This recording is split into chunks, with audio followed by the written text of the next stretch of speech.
ረቂቅ ትሬዲንግ እና ዋይቢኤስ ሱፐርማርኬት ምን እየሰሩ ናቸው? እነዚህ ሁለት ካምፓኒዎች ንብረትነታቸው የተለያዩ ሰዎች ቢሆንም ገቢራቸው አንድ ነው። ሁለቱም የአዲስ አበባ ችግር ገብቷቸዋል። የአዲስ አበባ ችግር ሸመታ ነው። የሽንኩርት፣ የድንች፣ የተለያዩ አስቤዛዎች ሸመታ ነው። ይሄ ሁለቱም ካምፓኒዎች የገባቸው የአዲስ አበባ ሕዝብ ችግር ነው። ነገር ግን ሁለቱም ይሄንን እንደ ሽፋን ይጠቀሙበታል እንጂ ስራቸው ሌላ ነው። ለምሳሌ ከአዲስ አበባ መስተዳድር ላይ በተሻለ ዋጋ በረከት ገበሬዋ አድርጋ እንደጠፋችው በተሻለ ዋጋ ከገበሬው ቀጥታ የተለያዩ የአስቤዛ ምርቶችን አምጥተን በተሻለ ዋጋ ስለምንሸጥ ቦታና የተለያዩ ጥቅማ ጥቅሞች ይሰጠን ብለው በተለይ ዋይቢኤስ ሱፐርማርኬት ቦታ ወስዷል። በኮንዶሚኒየም በተለያዩ ኮንዶሚኒየሞች አካባቢ ዋይቢኤስ የሚሉ ሱቆችን ታያላችሁ። የተለያዩ ሽንኩርት፣ ድንችና የተለያዩ አስቤዛዎች ሲሸጡ ነው የምታዩት። ረቂቅም እንደዛ ነው። ነገር ግን ይህ እነዚህ የምታዩቸው ማስረጃዎች የሚሉት ረቂቅ ሱፐርማርኬት ብድር ይበደራል ከሰው ከማንኛቸውም ሰው በአግሪመንት በዚህ በምታዩት ወረቀት መሰረት ብድር ይበደራል። ብድሩ እንዴት ነው የምንበደራችሁ? ለምሳሌ እኔ 1.2 ሚሊዮን ብር ለረቂቅ ትሬዲንግ ባበድረው ከዛሬ ጀምሮ ለሚቀጥሉት 10 ወራት በወር 10% ኢንተረስት አድርጎ ቼክ ይጽፍልኛል። በየወሩ 120 ሺህ የዛሬ ወር የምቀበለው በሚቀጥለው ወር ደግሞ 120 ሺህ 10 ቼኮችን ይጽፍልኛል። ጊዜው ሲደርስ ሄጄ 120 ሺህ ብር እቀበላለሁ። በመጨረሻ ላይ 10ኛው ወር ላይ የሰጠውትን ፕሪንሲፓል 1.2 ሚሊዮን ብሬን ይጽፍላችኋለሁ ነው የሚለን። ከፈለኩ እቀጥላለሁ፣ ካልፈለኩ አይ 10 ወሩ ብቻ ይበቃኛል ብዬ መውጣት ትችላላችሁ። ዋናው ነገር እኔ በእናንተ ብር ልስራበትና ትርፉን እንካፈል ነው እያለ ያለው። ከህግ አግባብ እንየው ከተባለ ዋይቢኤስም ሆነ ረቂቅ የተሰጣቸው ንግድ ፍቃድ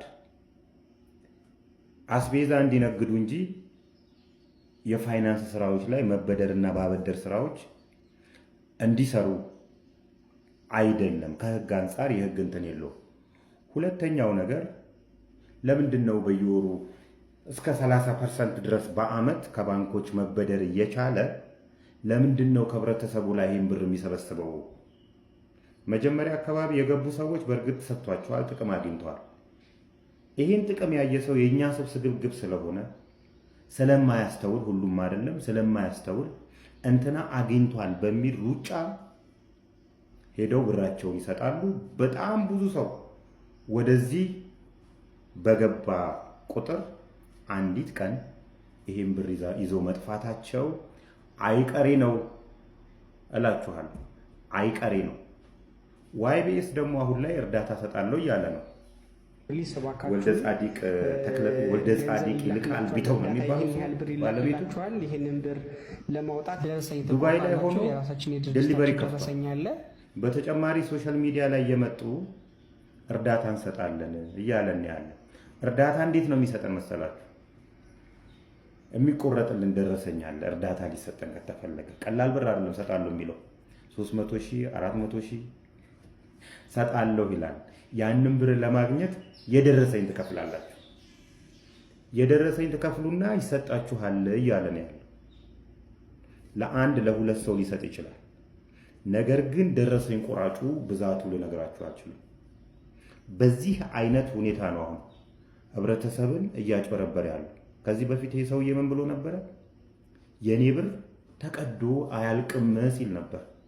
አሁን ላይ ግን ዋይቢኤስ ሱፐርማርኬት ራሱ ቤቱ ሄዳችሁ በየሱቁ ብታዩ ግማሾቹ እየተዘጉ ነው ያሉት። ግማሾቹ ከሚሸጡት አስቤዛ የበለጠ ሰራተኞቹ ይበዛሉ። ለሽፋን የተከፈቱ ነው። በጣም እርግጠኛ ሆኜ ነው የምነግራችሁ። ሁለቱም ዋይቢኤስም ሆነ ረቂቅ ህገወጥ ተግባር ላይ የተሰማሩ ናቸው። በቅርብ ቀን ይዘጋሉ። ብራችሁን አንድ ነገር እንድትሉት በዚህ አጋጣሚ መልእክቴን አስተላልፋለሁ። ይሄ የኔ የዩቲዩብ ቻናል 1.45 አካባቢ፣ በተጨማሪ በጣም ብዙ በእኔ ስም የተከፈቱ የዩቲዩብ ቻናሎች አሉ። እስከ 30,000 ሰብስክራይበር ያላቸው አሉ። የኔ አይደለም። የኔ እችኛዋ 1.500 ሰዎች ያላት ብቻ ነችና በዚህ አጋጣሚ ሰብስክራይብ ብታረጉትና ብታበረታቱኝ ደስ ይለኛል። መልካም ቀን ይሁንላችሁ።